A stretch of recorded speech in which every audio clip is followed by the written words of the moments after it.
प्रकरण 11। दूरदर्शी बनो। यत् भविष्यो विनश्यति। जो होगा देखा जाएगा कहने वाले नष्ट हो जाते हैं। एक तालाब में 3 मछलियाँ थीं, अनागत विधाता, प्रत्युत्पन्नमति और यत् भविष्य। एक दिन मछुआरों ने उन्हें देख लिया और सोचा, इस तालाब में खूब मछलियाँ हैं, आज तक कभी इसमें जाल भी नहीं डाला है, इसलिए यहाँ खूब मछलियाँ हाथ लगेंगी। उस दिन शाम अधिक हो गई थी, खाने के लिए मछलियाँ भी पर्याप्त मिल चुकी थी, अतः अगले दिन सुबह ही वहाँ आने का निश्चय करके वे चले गए। अनागत विधाता नाम की मछली ने उनकी बात सुनकर सब मछलियों को बुलाया और कहा, आपने उन मछुआरों की बात सुन ही ली है, अब रातों रात ही हमें यह तालाब छोड़कर दूसरे तालाब में चले जाना चाहिए, एक क्षण भी देर करना उचित नहीं। प्रत्युत्पन्नमति ने भी उसकी बात का समर्थन किया। उसने कहा, परदेश में जाने का डर प्रायः सबको नपुंसक बना देता है, अपने ही कुएं का जल पिएंगे यह कहकर जो लोग जन्म भर खारा पानी पीते हैं वे कायर होते हैं। स्वदेश का यह राग वही गाते हैं जिनकी कोई और गति नहीं होती। उन दोनों की बातें सुनकर यत् भविष्य नाम की मछली हंस पड़ी। उसने कहा, किसी राह जाते आदमी के वचन मात्र से डरकर हम अपने पूर्वजों के देश को नहीं छोड़ सकते।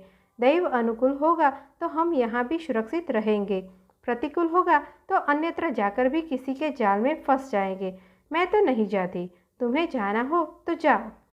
उसका आग्रह देखकर अनागत विधाता और प्रत्युत्पन्नमति दोनों सपरिवार पास के तालाब में चली गई। यत् भविष्य अपने परिवार के साथ उसी तालाब में रही। अगले दिन सुबह मछुआरों ने उस तालाब में जाल फैलाकर सब मछलियों को पकड़ लिया।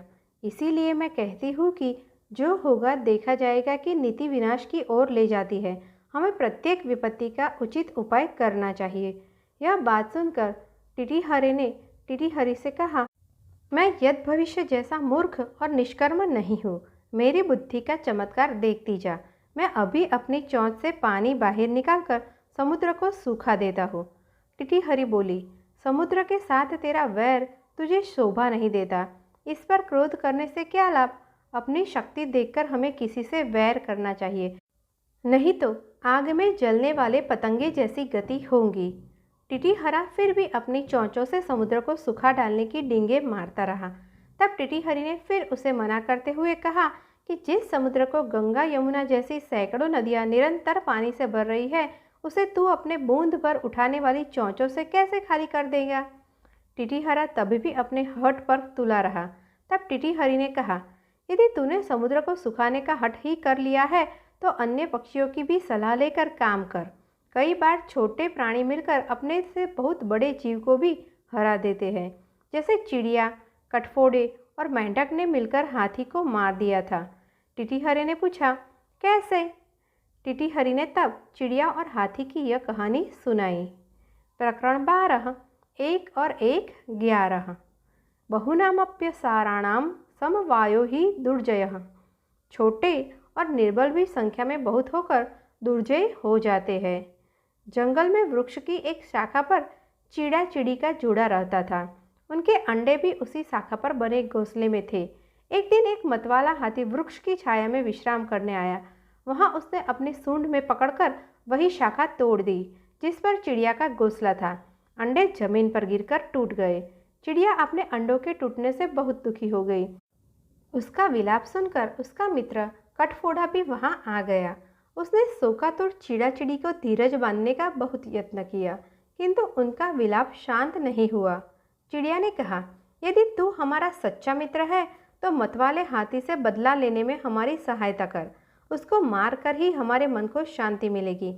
कठफोड़े ने कुछ सोचने के बाद कहा, यह काम हम दोनों का ही नहीं है, इसमें दूसरों से भी सहायता लेनी पड़ेगी। एक मक्खी मेरी मित्र है, उसकी आवाज़ बड़ी सुरीली है, उसे भी बुला लेता हूँ। मक्खी ने भी जब कठफोड़े और चिड़िया की बात सुनी तो वह मतवाले हाथी के मारने में उनका सहयोग देने को तैयार हो गई, किंतु उसने भी कहा कि यह काम हम 3 का ही नहीं, हमें औरों को भी सहायता ले लेनी चाहिए। मेरा मित्र एक मेंढक है, उसे भी बुला लाओ।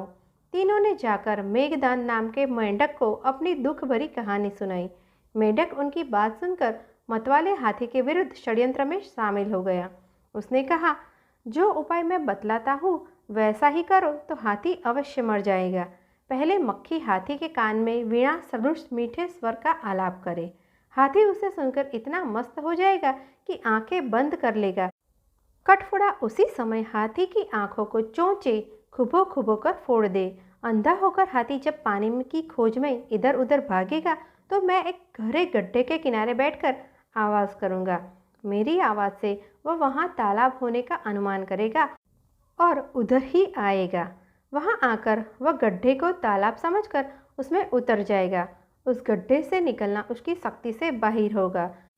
देर तक भूखा प्यासा रहकर वह वहीं मर जाएगा। अंत में मेंढक की बात मानकर सबने मिलजुल कर हाथी को मार ही डाला।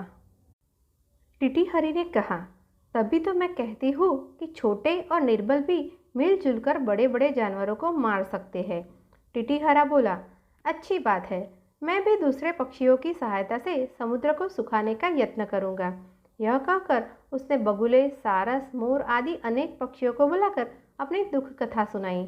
उन्होंने कहा, हम तो अशक्त है, किंतु हमारा मित्र गरुड़ अवश्य इस संबंध में हमारी सहायता कर सकता है।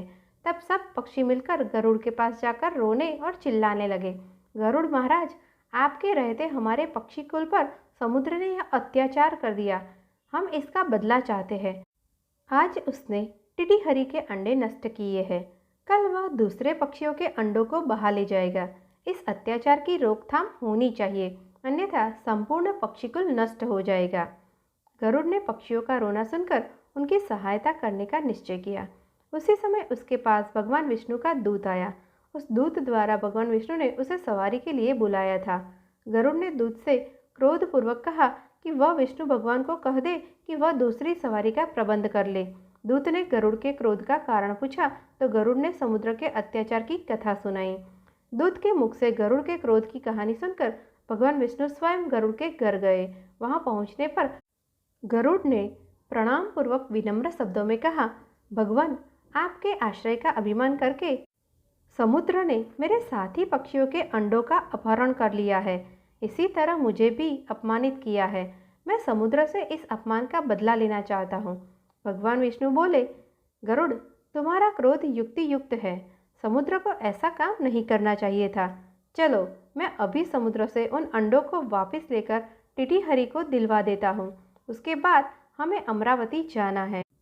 तब भगवान ने अपने धनुष पर आग्नेय बाण को चढ़ाकर समुद्र से कहा, दुष्ट, अभी उन सब अंडों को वापस दे दे, नहीं तो तुझे क्षण भर में सुखा दूंगा। भगवान विष्णु के भय से समुद्र ने उसी क्षण अंडे वापस दे दिए। दमनक ने इन कथाओं को सुनाने के बाद संजीवक से कहा, इसीलिए मैं कहता हूँ कि शत्रु पक्ष का बल जानकर ही युद्ध के लिए तैयार होना चाहिए।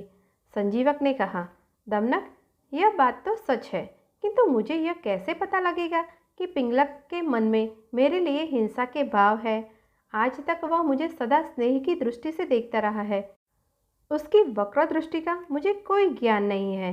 मुझे उसके लक्षण बतला दो तो मैं उन्हें जाकर आत्मरक्षा के लिए तैयार हो जाऊं। दमनक ने कहा, उन्हें जानना कुछ भी कठिन नहीं है। यदि उसके मन में तुम्हें मारने का पाप होगा तो उसकी आंखें लाल हो जाएगी, भवें चढ़ जाएगी और वह होठों का चाटता हुआ तुम्हारी ओर क्रूर दृष्टि से देखेगा। अच्छा, तो यह है कि तुम रातों रात चुपके से चले जाओ, आगे तुम्हारी इच्छा। यह कहकर दमनक अपने साथी कर्टक के पास आया। कर्टक ने उससे भेंट करते हुए पूछा, कहो दमनक, कुछ सफलता मिली तुम्हें अपनी योजना में? दमनक ने कहा, मैंने तो नीतिपूर्वक जो कुछ भी करना उचित था कर दिया।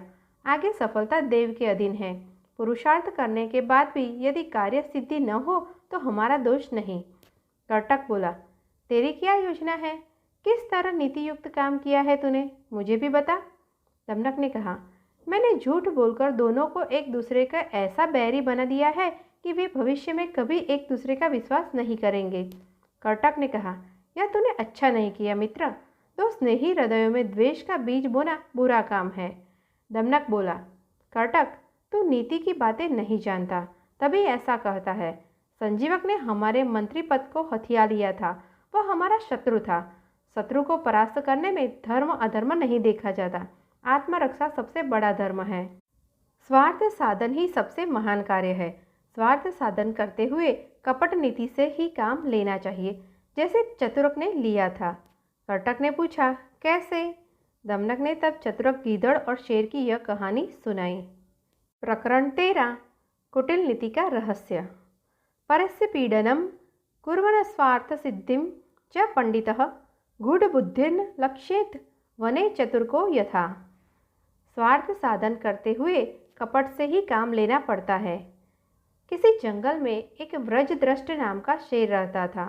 उसके 2 अनुचर चतुरक गीदड़ और क्रव्यमुख भेड़िया हर समय उसके साथ रहते थे। एक दिन शेर ने जंगल में बैठी हुई ऊँटनी को मारा। ऊँटनी के पेट में एक छोटा सा ऊँट का बच्चा निकला। शेर को उस बच्चे पर दया आई। घर लाकर उसने बच्चे को कहा, अब मुझसे डरने की कोई बात नहीं, मैं तुझे नहीं मारूंगा, तू जंगल में आनंद से विहार कर। ऊँट के बच्चे के कान शंकु जैसे, कील जैसे थे, इसीलिए उसका नाम शेर ने शंकुकर्ण रख दिया। यह भी शेर के अन्य अनुचरों के समान सदा शेर के साथ रहता था। जब वह बड़ा हो गया तो भी वह शेर का मित्र बना रहा। एक क्षण के लिए भी वह शेर का छोड़कर नहीं जाता था। एक दिन उस जंगल में एक मतवाला हाथी आ गया। उससे शेर की जबरदस्त लड़ाई हुई। इस लड़ाई में शेर इतना घायल हो गया कि उसके लिए एक कदम आगे चलना भी भारी हो गया।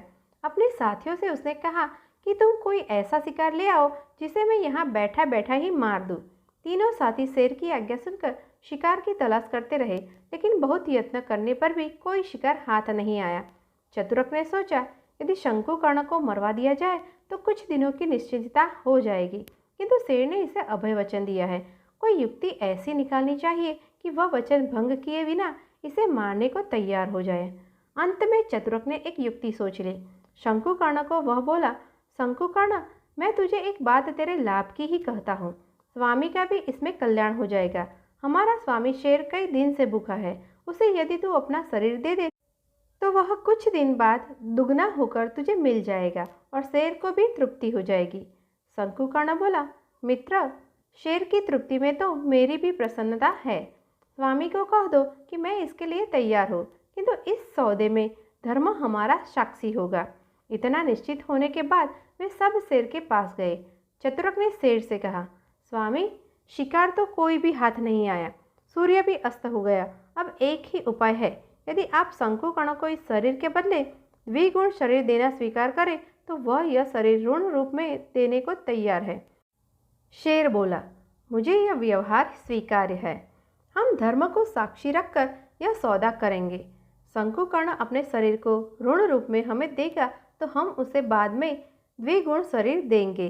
तब सौदा होने के बाद शेर के इशारे पर गीदड़ और भेड़िए ने ऊँट को मार दिया। वज्रदृष्ट शेर ने तब चतुरक से कहा, चतुरक, मैं नदी में स्नान करके आता हूँ, तू यहाँ इसकी रखवाली करना। शेर के जाने के बाद चतुरक ने सोचा, कोई युक्ति ऐसी होनी चाहिए कि वह अकेला ही ऊँट को खा सके। यह सोचकर वह क्रव्यमुख से बोला, मित्र, तू बहुत भूखा है, इसीलिए तू शेर के आने से पहले ही ऊँट को खाना शुरू कर दे। मैं शेर के सामने तेरी निर्दोषता सिद्ध कर दूंगा, चिंता न कर। अभी क्रव्यमुख ने दांत गड़ाए ही थे कि चतुरक चिल्ला उठा, स्वामी आ रहे हैं, दूर हट जा। शेर ने आकर देखा तो ऊँट पर भेड़ियों के दांत लगे थे। उसने क्रोध से भवे तान कर पूछा, किसने ऊँट को जूठा किया है? क्रव्यमुख चतुरक की ओर देखने लगा। चतुरक बोला, दुष्ट, स्वयं मांस खाकर अब मेरी ओर क्यों देखता है? अब अपने किए का दंड भोग। चतुरक की बात सुनकर भेड़िया शेर के डर से उसी क्षण भाग गया। थोड़ी देर में उधर कुछ दूरी पर ऊँटों का एक काफिला आ रहा था। ऊँटों के गले में घंटियां बंधी हुई थी। घंटियों के शब्द से जंगल का आकाश गूंज रहा था। शेर ने पूछा, चतुरक, यह कैसा शब्द है? मैं तो इसे पहली बार ही सुन रहा हूँ, पता तो करो। चतुरक बोला, स्वामी, आप देर न करें, जल्दी से चले जाए। शेर ने पूछा, आखिर क्या बात है? इतना भयभीत क्यों करता है मुझे? चतुरक बोला, स्वामी, यह ऊँटों का दल है। धर्मराज आप पर बहुत क्रुद्ध है। आपने उनकी आज्ञा के बिना उन्हें साक्षी बनाकर अकाल में ही ऊँट के बच्चे को मार डाला है। अब वह 100 ऊँटों को, जिनमें शंकुकर्ण के पुरखे भी शामिल है, लेकर तुमसे बदला लेने आया है। धर्मराज के विरुद्ध लड़ना युक्ति युक्त नहीं। आप हो सके तो तुरंत भाग जाइए। शेर ने चतुरक के कहने पर विश्वास कर लिया। धर्मराज से डरकर वह मरे हुए ऊंट को वैसा ही छोड़कर दूर भाग गया। दमनक ने यह कथा सुनाकर कहा, इसीलिए मैं तुम्हें कहता हूँ कि स्वार्थ साधन में छल बल सबसे काम ले।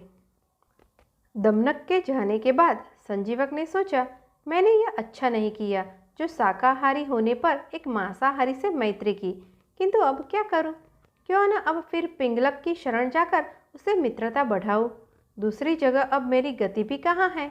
यही सोचता हुआ वह धीरे धीरे शेर के पास चला। वहां जाकर उसने देखा कि पिंगलक शेर के मुख पर वही भाव अंकित थे जिनका वर्णन दमनक ने कुछ समय पहले किया था। पिंगलक को इतना क्रुद्ध देखकर संजीवक आज जरा दूर हटकर बिना प्रणाम किए बैठ गया। पिंगलक ने भी आज संजीवक के चेहरे पर वही भाव अंकित देखे जिनकी सूचना दमनक ने पिंगलक को दी थी। दमनक की चेतावनी का स्मरण करके पिंगलक संजीवक से कुछ भी पूछे बिना उस पर टूट पड़ा। संजीवक इस अचानक आक्रमण के लिए तैयार नहीं था, किंतु जब उसने देखा कि शेर उसे मारने को तैयार है तो वह भी सींगों को तानकर अपनी रक्षा के लिए तैयार हो गया। उन दोनों को एक दूसरे के विरुद्ध भयंकरता से युद्ध करते देखकर कर्टक ने दमनक से कहा, दमनक, तूने दो मित्रों को लड़वाकर अच्छा नहीं किया। तुझे साम नीति से काम लेना चाहिए था। अब यदि शेर का वध हो गया तो हम क्या करेंगे? सच तो यह है कि तेरे जैसा नीच स्वभाव का मंत्री कभी अपने स्वामी का कल्याण नहीं कर सकता। अब भी कोई उपाय है तो कर। तेरी सब प्रवृत्तियां केवल विनाश उन्मुख है। जिस राज्य का तू मंत्री होगा वहां भद्र और सज्जन व्यक्तियों का प्रवेश ही नहीं होगा। अथवा अब तुझे उपदेश देने का क्या लाभ? उपदेश भी पात्र को दिया जाता है, तो उसका पात्र नहीं है। तुझे उपदेश देना व्यर्थ है, अन्यथा कहीं मेरी हालत भी सूचीमुख चिड़िया की तरह न हो जाए। दमनक ने पूछा, सूचीमुख कौन थी? करकट ने तब सूचीमुख चिड़िया की यह कहानी सुनाई। प्रकरण 14। सीख न दीजे वानरा। उपदेशो ही मूर्खाणा प्रकोपाय न शांत्यते। उपदेश से मूर्खों का क्रोध और भी भड़क उठता है, शांत नहीं होता। किसी पर्वत के एक भाग में बंदरों का दल रहता था। एक दिन हेमंत मास के दिनों में वहाँ इतनी बर्फ पड़ी और ऐसी हिमवर्षा हुई कि बंदर सर्दी के मारे ठिठुर गए। कुछ बंदर लाल फलों को ही अग्निकण समझकर उन्हें फूंके मार मारकर सुलगाने की कोशिश करने लगे। सूचीमुख पक्षी ने तब उन्हें वृथा प्रयत्न से रोकते हुए कहा, ये आग के शोले नहीं, गुज्जा फल है। उन्हें सुलगाने की व्यर्थ चेष्टा क्यों करते हो?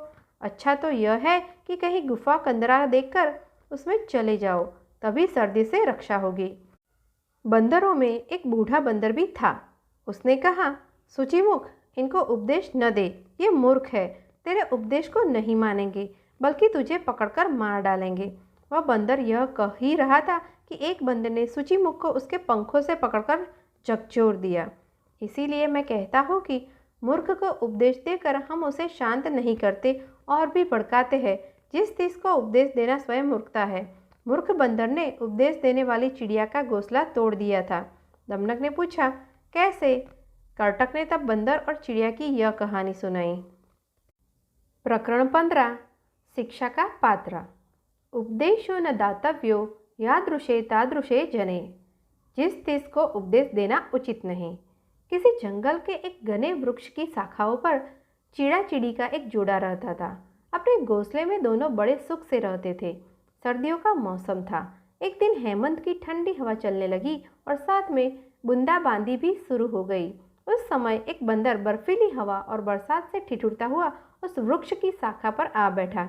झाड़े के मारे उसके दांत कटकटा रहे थे। उसे देखकर चिड़िया ने कहा, अरे तुम कौन हो? देखने में तो तुम्हारा चेहरा आदमियों का सा है, हाथ पैर भी है तुम्हारे, फिर भी तुम यहाँ बैठे हो।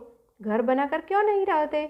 बंदर बोला, अरे तुझसे चुप नहीं रहा जाता, तू अपना काम कर, मेरा उपहास क्यों करती है? चिड़िया फिर भी कुछ कहती गई। वह चिढ़ गया। क्रोध में आकर उसने चिड़िया के उस घोंसले को तोड़ फोड़ डाला जिसमें चिड़ा चिड़ी सुख से रहते थे। कर्टक ने कहा, इसीलिए मैं कहता था कि जिस चीज को उपदेश नहीं देना चाहिए, किंतु तुझ पर इसका कुछ प्रभाव नहीं, तुझे शिक्षा देना भी व्यर्थ है। बुद्धिमान को दी हुई शिक्षा का ही फल होता है, मूर्ख को दी हुई शिक्षा का फल कई बार उल्टा निकल आता है। जिस तरह पाप बुद्धि नाम के मूर्ख पुत्र ने विद्वत्ता के जोश में पिता की हत्या कर दी थी, दमनक ने पूछा, कैसे? कर्टक ने तब धर्म बुद्धि पाप बुद्धि नाम के दो मित्रों की यह कथा सुनाई। प्रकरण 16 मित्रद्रोह का फल। किम करोत्येव पांडित्यमस्थाने विनियोजितम। अयोग्य को मिले ज्ञान का फल विपरीत ही होता है। किसी स्थान पर धर्म बुद्धि और पाप बुद्धि नाम के दो मित्र रहते थे। एक दिन पाप बुद्धि ने सोचा कि धर्म बुद्धि की सहायता से विदेश में जाकर धन पैदा किया जाए। दोनों ने देश देशांतरों में घूमकर प्रचुर धन पैदा किया। जब वे वापिस आ रहे थे तो गांव के पास आकर पाप बुद्धि ने सलाह दी कि इतने धन को बंधु बांधवों के बीच नहीं ले जाना चाहिए। इसे देखकर उन्हें ईर्ष्या होगी, लोभ होगा। किसी न किसी बहाने वे बांट कर खाने का यत्न करेंगे। इसीलिए इस धन का बड़ा भाग जमीन में गाड़ देते हैं। जब जरूरत होगी लेते रहेंगे। धर्म बुद्धि यह बात मान गया। जमीन में गड्ढा खोदकर दोनों ने अपना संचित धन वहां रख दिया और गांव में चले गए। कुछ दिन बाद पाप बुद्धि आधी रात को उसी स्थान पर जाकर सारा धन खोद लाया और ऊपर से मिट्टी डालकर गड्ढा भरकर घर चला आया। दूसरे दिन वह धर्म बुद्धि के पास गया और कहा, मित्र, मेरा परिवार बड़ा है, मुझे फिर कुछ धन की जरूरत पड़ गई है। चलो चलकर थोड़ा थोड़ा और ले आवे। धर्म बुद्धि मान गया। दोनों ने जाकर जब जमीन खोदी और वह बर्तन निकाला जिसमें धन रखा था तो देखा कि वह खाली है। पाप बुद्धि सिर पीटकर रोने लगा, मैं लुट गया। धर्म बुद्धि ने मेरा धन चुरा लिया, मैं मर गया, लुट गया। दोनों अदालत में धर्म अधिकारी के सामने पेश हुए। पाप बुद्धि ने कहा, मैं गड्ढे के पास वाले वृक्षों को साक्षी मानने को तैयार हूँ। वे जिसे चोर कहेंगे वह चोर माना जाएगा। अदालत ने यह बात मान ली और निश्चय किया कि कल वृक्षों की साक्षी ली जाएगी और उसी साक्षी पर ही निर्णय सुनाया जाएगा। रात को पाप बुद्धि ने अपने पिता से कहा, तुम अभी गड्ढे के पास वाले वृक्ष की खोखली जड़ में बैठ जाओ। जब धर्म अधिकारी पूछे तो कह देना कि चोर धर्म बुद्धि है। उसके पिता ने यही किया। वह सुबह होने से पहले ही वहां जाकर बैठ गया। धर्म अधिकारी ने जब ऊंचे स्वर से पुकारा, हे वन देवता, तुम ही साक्षी दो कि इन दोनों में चोर कौन है। तब वृक्ष की जड़ में बैठे हुए पाप बुद्धि के पिता ने कहा, धर्म बुद्धि चोर है, उसने ही धन चुराया है। धर्म अधिकारी तथा राजपुरुषों को बड़ा आश्चर्य हुआ। वे अभी अपने धर्म ग्रंथों को देखकर निर्णय देने की तैयारी ही कर रहे थे कि धर्म बुद्धि ने उस वृक्ष को आग लगा दी जहाँ से वह आवाज़ आई थी। थोड़ी देर में पाप बुद्धि का पिता आग से झुलसा हुआ उस वृक्ष की जड़ में से निकला। उसने वन देवता की साक्षी का सच्चा भेद प्रकट कर दिया। तब राजपुरुषों ने पाप बुद्धि को उसी वृक्ष की शाखाओं पर लटकाते हुए कहा कि मनुष्य का यह धर्म है कि वह उपाय की चिंता के साथ अपाय की भी चिंता करे, अन्यथा उसकी वही दशा होती है जो उन बगुलों की हुई थी जिन्हें नेवले ने मार दिया था। धर्म बुद्धि ने पूछा, कैसे? राजपुरुषों ने कहा, सुनो। प्रकरण 17 करने से पहले सोचो। उपायम चिंतयेत प्राज्ञस्थ उपायम च चिंतयेत। उपाय की चिंता के साथ तज्जन्य उपाय या दुष्परिणाम की भी चिंता कर लेनी चाहिए। जंगल के एक बड़े वटवृक्ष की खोल में बहुत से बगले रहते थे। उसी वृक्ष की जड़ में एक सांप भी रहता था। वह बगलों के छोटे छोटे बच्चों को खा जाता था। एक बगला सांप द्वारा बार बार बच्चों के खाए जाने पर बहुत दुखी और विरक्तता होकर नदी के किनारे आ बैठा। उसकी आंखों में आंसू भरे हुए थे। उसे इस प्रकार दुखमग्न देखकर एक केकड़े ने पानी से निकलकर उसे कहा, मामा, क्या बात है, आज रो क्यों रहे हो? बगले ने कहा, भैया, बात यह है कि मेरे बच्चों को सांप बार बार खा जाता है।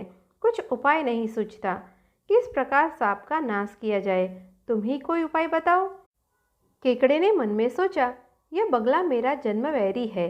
इसे ऐसा उपाय बताऊंगा जिससे सांप के नाश के साथ साथ इसका भी नाश हो जाएगा। यह सोचकर वह बोला, मामा, एक काम करो, मांस के कुछ टुकड़े लेकर नेवले के बिल के सामने डाल दो। इसके बाद बहुत से टुकड़े उस बिल से शुरू करके सांप के बिल तक बखेर दो। नेवला उन टुकड़ों को खाता खाता सांप के बिल तक आ जाएगा और वहां सांप को भी देखकर उसे मार डालेगा। बगले ने ऐसा ही किया। नेवले ने सांप को तो खा लिया, किंतु सांप के बाद उस वृक्ष पर रहने वाले बगलों को भी खा लिया। बगले ने उपाय तो सोचा, किंतु उसके अन्य दुष्परिणाम नहीं सोचे। अपनी मूर्खता का फल उसे मिल गया।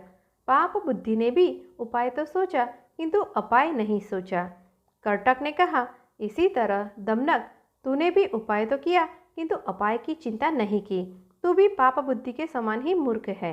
तेरे जैसे पाप बुद्धि के साथ रहना भी दोषपूर्ण है। आज से तू मेरे पास मत आना। जिस स्थान पर ऐसे अनर्थ हो वहाँ से दूर ही रहना चाहिए। जहाँ चूहे मन भर की तराजू को खा जाए वहाँ यह भी संभव है कि चील बच्चे को उठाकर ले जाए। दमनक ने पूछा, कैसे? कर्टक ने तब लोहे की तराजू की यह कहानी सुनाई। प्रकरण 18। जैसे को तैसा। तुला लोहस्त्रस्य यत्र खादन्ति मूषिका राजं स्त्रत्र हरिश्चयेनो बालकम नात्र संशयः। जहाँ मन भर लोहे की तराजू को चूहे खा जाए वहाँ की चील भी बच्चे को उठाकर ले जा सकती है। एक स्थान पर जीर्णधन नाम का बनिए का लड़का रहता था। धन की खोज में उसने परदेश जाने का विचार किया। उसके घर में विशेष संपत्ति तो थी नहीं, केवल एक मन भर भारी लोहे की तराजू थी। उसे एक महाजन के पास धरोहर रखकर वह विदेश चला गया। विदेश से वापिस आने के बाद उसने महाजन से अपनी धरोहर वापिस मांगी। महाजन ने कहा, वह लोहे की तराजू तो चूहों ने खा ली। बनिए का लड़का समझ गया कि वह उस तराजू को देना नहीं चाहता, किंतु अब उपाय कोई नहीं था। कुछ देर सोचकर उसने कहा, कोई चिंता नहीं, चूहों ने खा डाली तो चूहों का दोष है, तुम्हारा नहीं। तुम इसकी चिंता न करो। थोड़ी देर बाद उसने महाजन से कहा, मित्र, मैं नदी पर स्नान के लिए जा रहा हूँ। तुम अपने पुत्र धनदेव को मेरे साथ भेज दो, वह भी नहा आएगा। महाजन बनिए की सज्जनता से बहुत प्रभावित था, इसीलिए उसने तत्काल अपने पुत्र को उसके साथ नदी स्नान के लिए भेज दिया। बनिए ने महाजन के पुत्र को वहाँ से कुछ दूर ले जाकर एक गुफा में बंद कर दिया। गुफा के द्वार पर बड़ी सी सीला रख दी, जिससे वह बचकर भाग न पाए। उसे वहाँ बंद करके जब वह महाजन के घर आया तो महाजन ने पूछा, मेरा लड़का भी तो तेरे साथ स्नान के लिए गया था, वह कहाँ है? बनिए ने कहा, उसे चील उठाकर ले गई। महाजन बोला, यह कैसे हो सकता है? कभी चील भी इतने बड़े बच्चे को उठाकर ले जा सकती है? बनिया बोला, भले आदमी, यदि चील बच्चे को उठाकर नहीं ले जा सकती तो चूहे भी मन भर कर भारी तराजू को नहीं खा सकते। तुझे बच्चा चाहिए तो तराजू निकाल कर दे दे। इसी तरह विवाद करते हुए दोनों राजमहल में पहुँचे। वहाँ न्यायाधिकारी के सामने महाजन ने अपनी दुख कथा सुनाते हुए कहा कि इस बनिए ने मेरा लड़का चुरा लिया है। धर्म अधिकारी ने बनिए से कहा, इसका लड़का इसे दे दो। बनिया बोला, महाराज, उसे तो चील उठा ले गई है। धर्म अधिकारी ने पूछा, क्या कभी चील भी बच्चे को उठा ले जा सकती है? बनिया बोला, प्रभु, यदि मन भर भारी तराजू को चूहे खा सकते हैं तो चील भी बच्चे को उठाकर ले जा सकती है। धर्म अधिकारी के प्रश्न पर बनिए ने अपनी तराजू का सब वृत्तांत कह सुनाया। कहानी कहने के बाद दमनक को कर्टक ने फिर कहा कि तूने भी असंभव को संभव बनाने का यत्न किया है। तूने स्वामी का हित चिंतक होते अहित कर दिया है। ऐसे हित चिंतक मूर्ख मित्रों की अपेक्षा अहित चिंतक वैरी अच्छे होते हैं। हित चिंतक मूर्ख बंदर ने हित संपादन करते करते राजा का खून ही कर दिया था। दमनक ने पूछा, कैसे? कर्टक ने तब बंदर और राजा की यह कहानी सुनाई। प्रकरण 19। मूर्ख मित्र। पंडितो अपि वरम शत्रुन मूर्खो हितकारकः। हित चिंतक मूर्ख की अपेक्षा अहित चिंतक बुद्धिमान अच्छा होता है। किसी राजा के राजमहल में एक बंदर सेवक के रूप में रहता था। वह राजा का बहुत विश्वास पात्र और भक्त था। अंतःपुर में भी वह बेरोक टोक जा सकता था। एक दिन जब राजा सो रहा था और बंदर पंखा जल रहा था तो बंदर ने देखा एक मक्खी बार बार राजा की छाती पर बैठ जाती है। पंखे से बार बार हटाने पर भी वह मानती नहीं थी, उड़कर फिर वहीं बैठ जाती थी। बंदर को क्रोध आ गया। उसने पंखा छोड़कर हाथ में तलवार ले ली और इस बार जब मक्खी राजा की छाती पर बैठी तो उसने पूरे बल से मक्खी पर तलवार का हाथ छोड़ दिया।